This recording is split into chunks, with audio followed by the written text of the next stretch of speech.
Welcome back to Gems Podcast. I'm the founder and host, Miss Genesis Amaris Kemp, and my guest is Evelina Weary. And here is a bit about Evelina. She is a Los Angeles-based financial advisor and director at Northwestern Mutual. She initially graduated with a PR and digital media degree and pursued advertising for 7 years. After helping brands and influencers make more money, she wanted to help everyday people save and grow their money. She launched her first financial planning practice in the beginning of the pandemic in April 2020. She now serves 60 plus clients and manages over 700,000 investable assets. So without further ado, please welcome Evelina Weary to Gems Podcast. Thank you so much for having me. Excited to be here.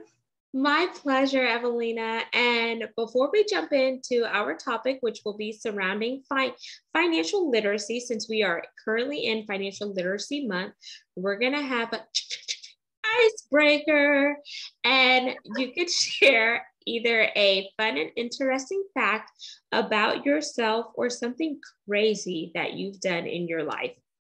Oh, a great icebreaker question. I would say, well, a fun fact about me is I have synesthesia. So synesthesia is the connection of two or more senses that are not usually not connected.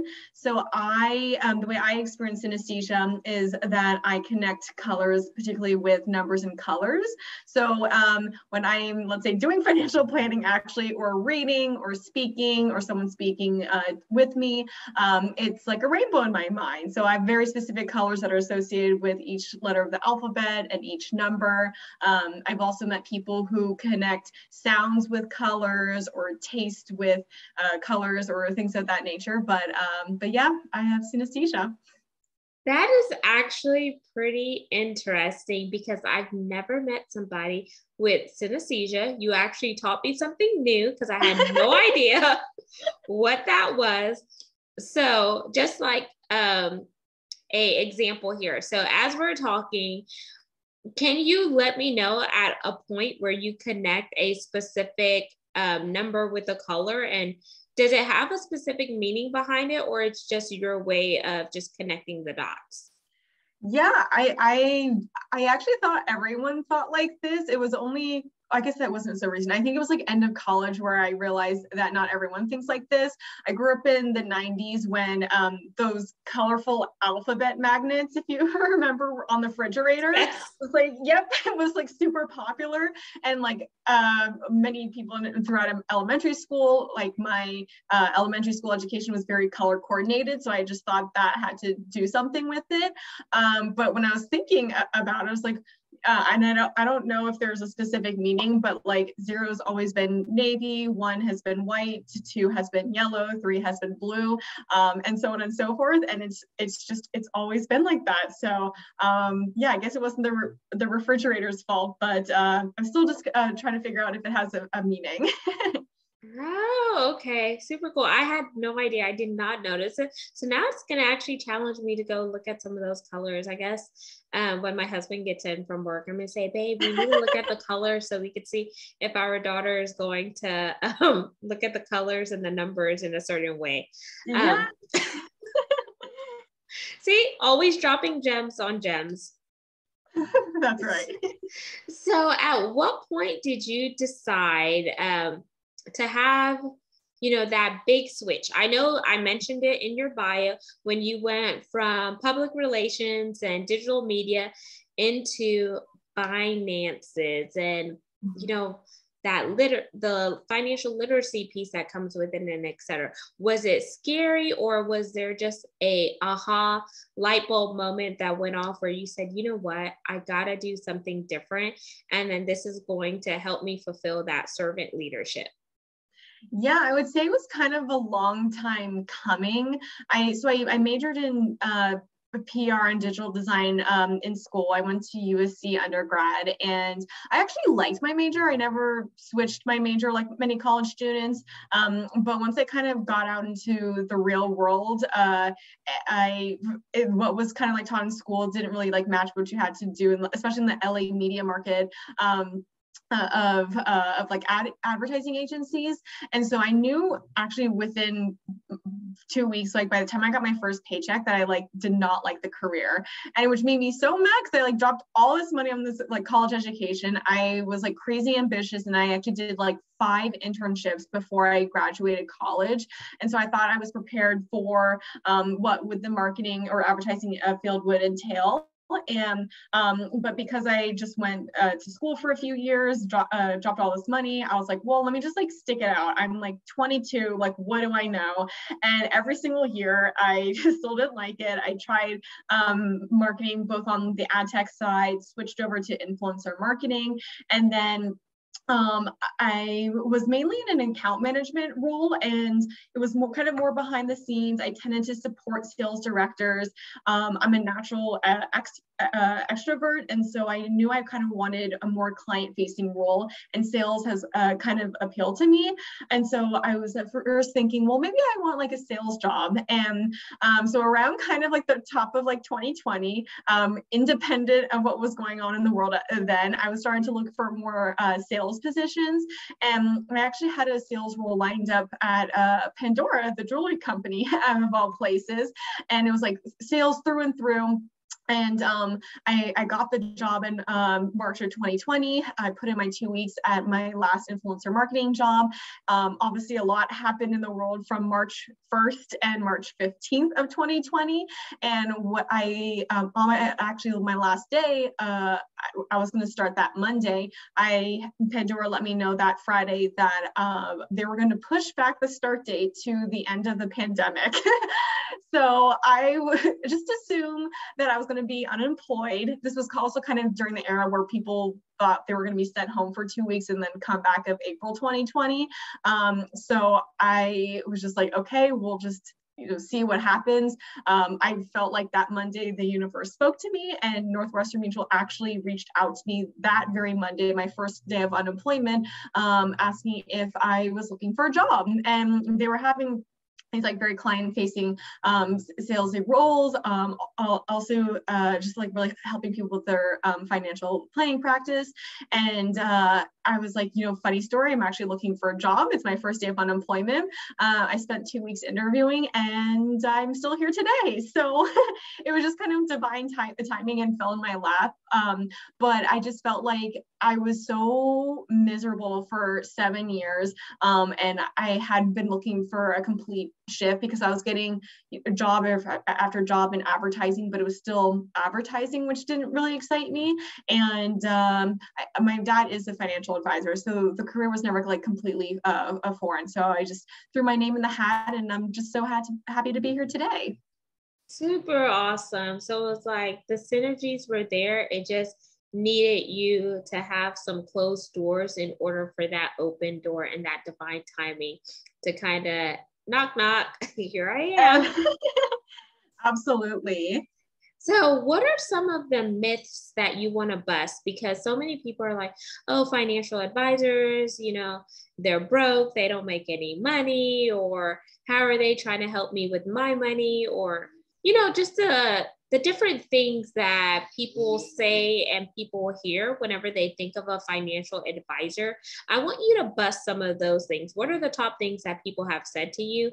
And have you put them in the BS category, or have you put them in the category of, let me educate you on what needs to take place? Great question. Yeah, I would say the most common one is what I hear from clients. It's like, oh, I don't have like enough money. I don't need a financial advisor yet. However, I would say the earlier you can start with financial planning, the better for your overall future.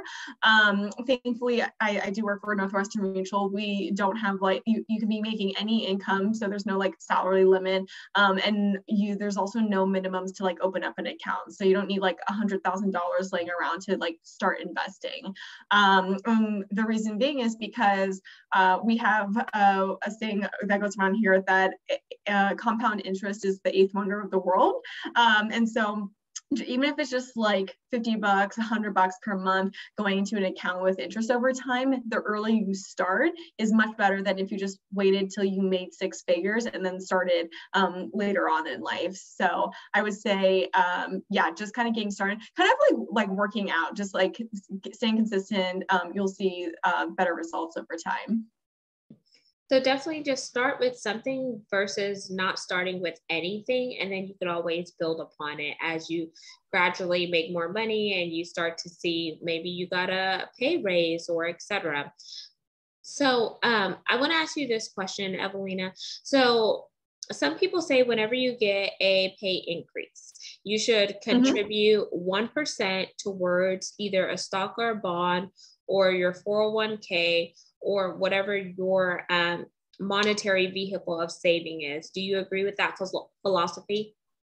The way we look at savings is, I would say, with our 60-20-20 framework. So whatever that salary increase looks like, looking at that new monthly or annual salary holistically, I would say kind of the breakdown: 60% going towards fixed expenses, 20% for your fun going out, discretionary, and then 20% for savings. Ideally, 10 of that 20%, 10% for retirement, 10% for anything pre-retirement.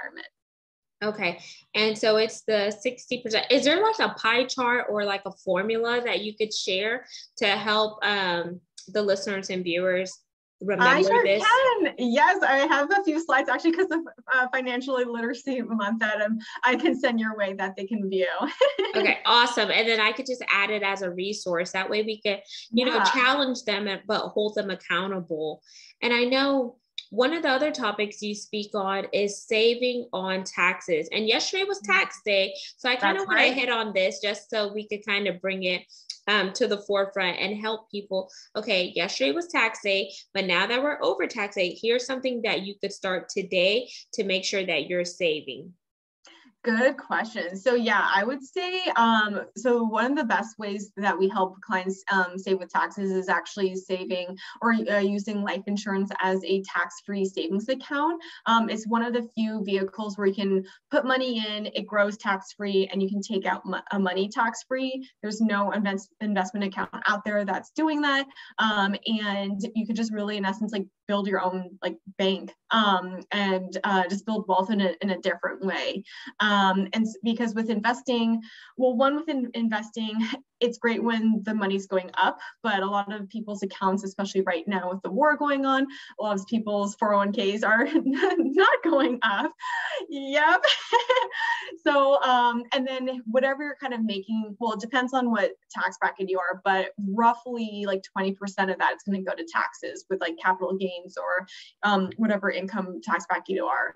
And so using life insurance, and there's kind of like a couple of ways you can use life insurance. A lot of people think of it like another, let's say, health insurance or auto insurance. You can actually save into a life insurance policy and then just use it as like a tax-free savings account, which is pretty cool. So especially for, I would say, a lot of my entrepreneurial clients tend to use it. It's kind of like another savings bucket, or for people like me who are like kind of even pre-kids, pre-real estate, it's just a nice way to kind of force you to save on a monthly basis as well. So let's break down the life insurance, because there's two types of life insurance, listeners and viewers. There's whole life insurance and there's term life insurance. So whenever you think about using life insurance as a saving mechanism and another vehicle, which one is most applicable here? Can they both do the same thing? Good question. So it would be the whole life insurance or permanent life insurance. That would be the savings vehicle. You can start off with the term life insurance and then convert it to that whole life insurance over time, but it won't start compounding tax-free until it's a whole life. Okay, perfect. So we got that question answered. So you could start with the term life and then transition it over to the whole life.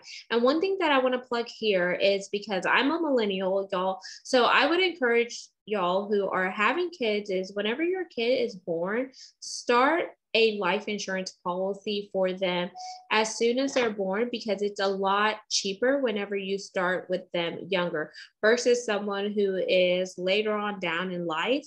It's going to cost more for them because they may have underlying health conditions or those comorbidities that may, be higher for them to acquire that life insurance. I'm not an expert in this, but this is just something that I have witnessed with some of my family members. So if I could bring the education to the forefront and drop that knowledge and wisdom on you, I definitely want to help you in that area. Definitely. And we see that all the time too. And I would even say like you're never young or as healthy as you are today. My youngest life insurance client is 21 years old. You never know what happens, like even in your 20s. And so I would say like while you're as insured as possible, it's super, super affordable, like even like under $20 a month, depending on what health class you qualify for. And that just sets you up for success for the long term. And then now that kind of alludes into the next part, protecting your income, because now that we know there's different types of vehicles, there's the 401ks, there is the life insurance vehicle. There are some people who still have pension. I was fortunate to have pension with the previous employer. My background's oil and gas and energy. So now what are some of the ways that you help your clients protect their income? Great question. So yeah, that's step one of any sort of financial plan we're building out. I would say step 0 is really having that 3-month emergency fund. There's been kind of back and forth talk on like, do you need like 6 months or 1 year? I would say right now with inflation looking at 8.5%, don't sit on like too much cash. 3 months is definitely sufficient. If you want more tax-free interest, you can always put it in like a life insurance policy, but that would just kind of having sufficient amount of cash on hand. Beyond that, your most important asset is really your ability to make an income. So the way we protect that is through long-term disability insurance. Sounds super scary. A lot of people don't want to be talking about it, but one of the best things that you can do for your financial plan is just really making sure that if you rely on 100% of your paycheck, that 100% of your paycheck always comes to the door, especially for millennials. This is like our critical like wealth building years. We're just trying to make as much money and save as much money as we can. And a lot of people think that it's the big things that tend to put us out of work, like car accident or getting shot or I don't know, things of that nature. And yes, that may happen, but as we start getting older and wiser, especially for those of us who have celebrated past our 30th birthday, like back problems, carpal tunnel, stress, pregnancy complications, that becomes a thing. And so anything that would kind of put you out of work for a few months or more, and this could be, by the way, both physical or psychological, you can always get some sort of long-term disability insurance just to protect your income. Absolutely. And I tell people you don't know what you don't know, and don't always rely on your employer to be a saving grace, because prime example, a lot of people who were relying on their employer lost their jobs in the pandemic. So if you don't have extra insurance coverage or extra protection outside of your employer, that whenever that separation comes, whether it's a furlough or a layoff, you don't get that coverage. So you definitely need to be wise as a serpent, I like to say, but harmless as a dove. I love that. Oh my God, you trademark that. Wise as a serpent. Well, I can't because the Bible said it first. Oh, I should have known that. I love that. Well, a very good word to live by. And just to also touch upon that, like, so let's say you are employed. I would say a common workplace benefit is getting 60% of your base salary covered. Sometimes it is less, but I would say it tends to be 60%. But if it is an employer-sponsored benefit, it's a taxable benefit. So if you do need to cash in on that, something puts you out of work, you could see really, I would say 40 to 50% of your paycheck actually comes to the door. So if you do need 100%, it's very wise to just get something supplemental, and then or even just getting kind of the full amount, especially if you are young and healthy. So you never know what could happen.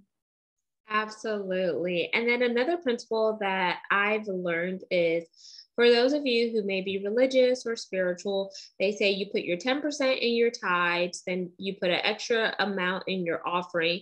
Then I would encourage you to take 10% or 20% and pay yourself. And then the rest you live off of. And if you steward your money just as much as you steward giving it to a church or whatever religious sector or nonprofit you believe in, then you will also be setting yourself up for success and not just depending on, okay, what ifs? Like, let's have that certainty versus that uncertainty. Absolutely. And that's a good point. I have a few clients who are pretty charitable and like they're really for like the environment or cancer research, and we'll go through like a budget. And I'm just thinking of one client in particular, like she had like $300 per month goes out the door to various charitable causes, and it's non-negotiable. She wants to make sure that this is being funded, and so we do work around that. And it's just really also building that savings muscle, because a better way to get you saved is you are putting it towards something you really care about. Mm-hmm. And then I guess another what would I call this?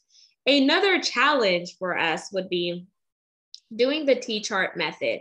Of the left side would be your wants and the right sides are your needs. So if you are a spender, then you definitely need to write down your wants versus your needs and ask yourself, is this something that I want or is this something that I need?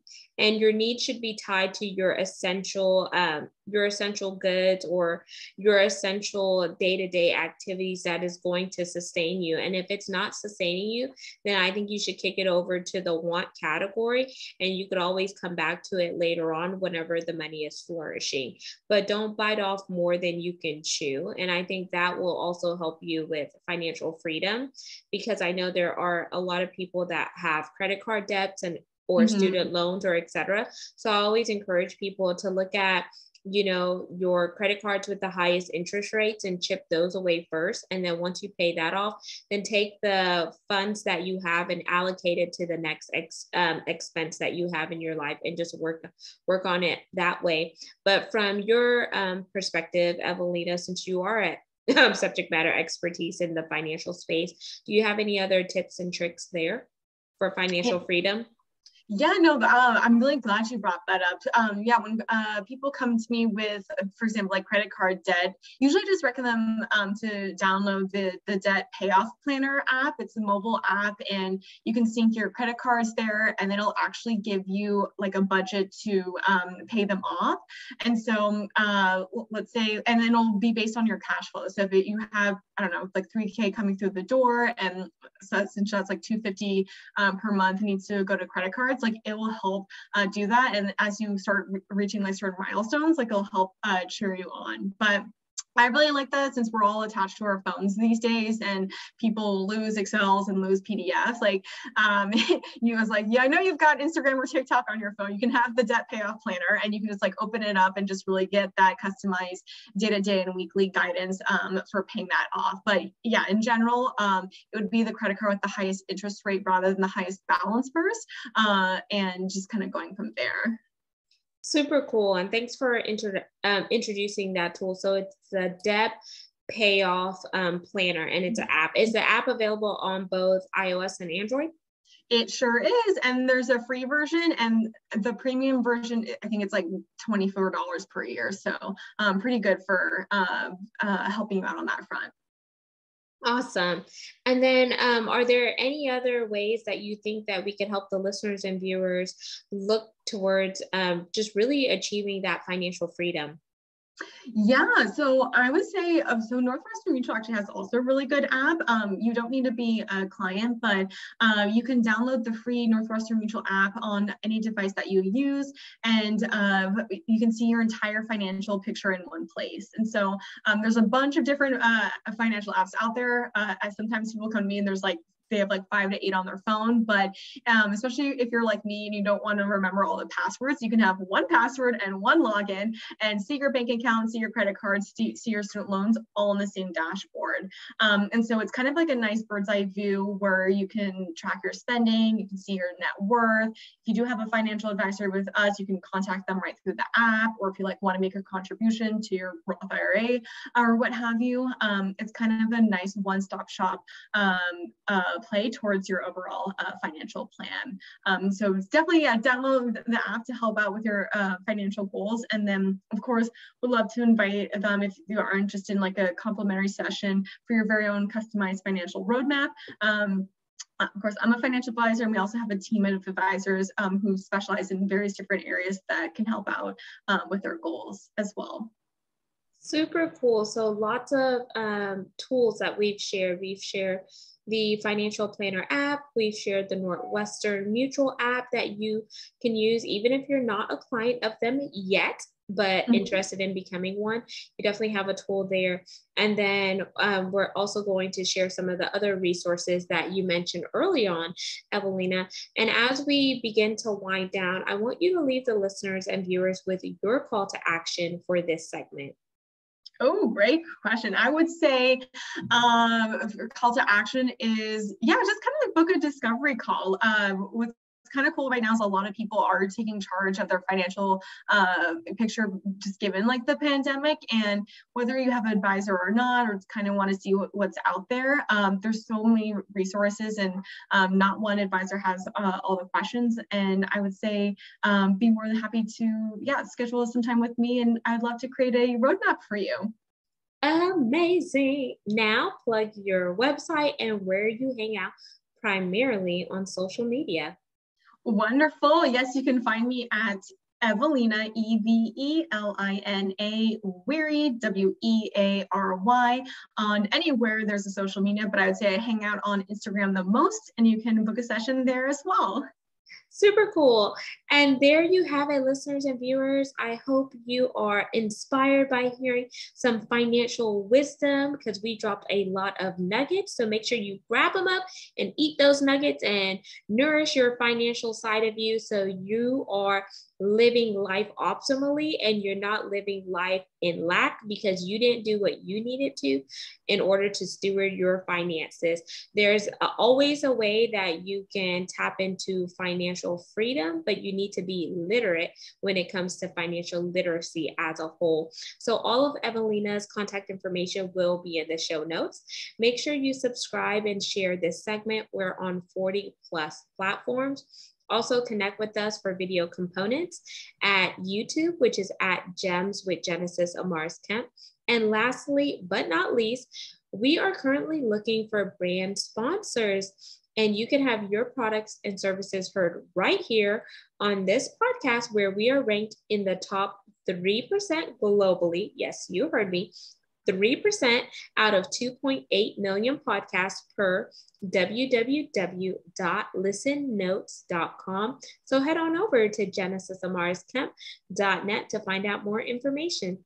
Until next time, peace, love, and lots of blessings. Go learn something, do your due diligence, and plug in with a financial advisor to help you reach your financial goals.